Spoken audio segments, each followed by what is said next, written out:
I'm Joseph Kopser with a special edition of Catalyst Talks, the book review edition.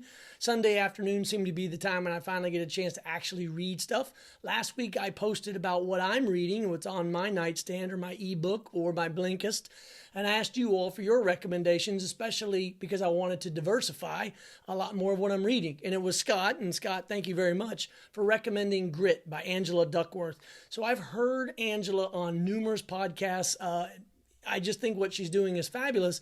But until I actually got into the book, now I used Audible and frankly used it on 1.75 speed because whether I'm walking our puppy or I'm doing the dishes, I want to be absorbing the information. But to really hear her book go from beginning to end, I'm actually only 75% of the way through the book, but I know that I'm going to love the last quarter, because it's talking about concepts that resonate with me and the people that I work with so often in terms of those successful folks that achieve long-term their goals.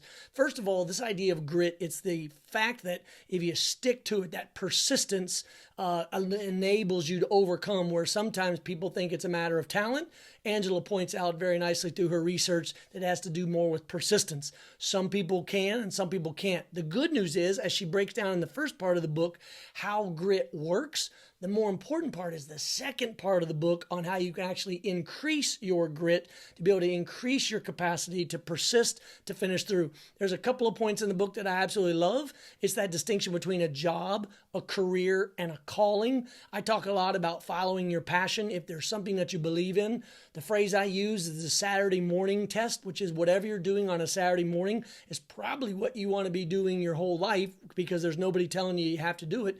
And or I compare it to the alarm clock test. If the alarm clock goes off and you're not getting out of bed or jumping out of bed or even getting up before the alarm clock, it probably means whatever you're working on isn't your true calling. And so Angela, in her book, really lays out an argument for why I should do that.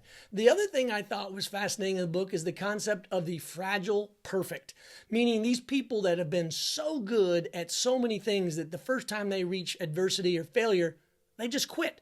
It reminds me of a story when I was at West Point about 15 years ago teaching. A very exceptional student came to me and said, "What do you recommend I do this summer?" Meaning his military training and what he was going to be getting into. But my answer, I think, surprised him.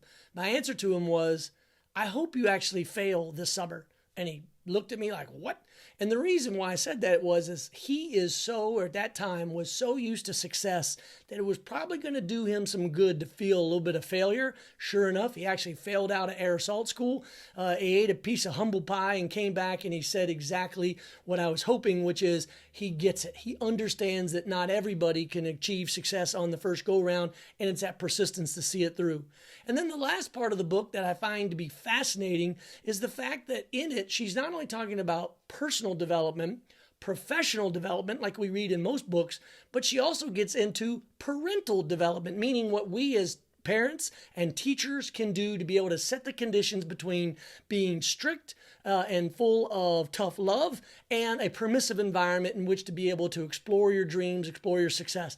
And I take away the fact that it really is a blend of both, which is what I've tried to do both in my personal life, my professional life, and my parenting life, but I'll have to defer to my daughters to see whether or not I succeeded there. And then the last thing I'll say about the book that I think is just absolutely fascinating, why I can't wait to read the last quarter, is this notion of what I refer to as people will be what they can see.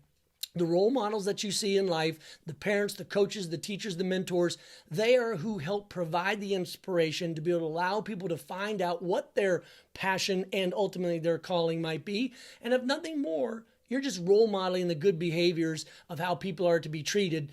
And for that reason, it's a fabulous book. I can't believe after all this time I hadn't actually got down into it. But with a little bit of grit, I not only will be able to complete this book, but be able to incorporate it into my life. So I'm Joseph Kopser. I recommend that you too try to figure out how you can move from a job to a career and ultimately to a calling. I recommend Grit by Angela Duckworth. Check it out. And more importantly, let me know what you think. And most importantly, keep reading, keep growing, keep learning, and stay in touch. Thanks a lot.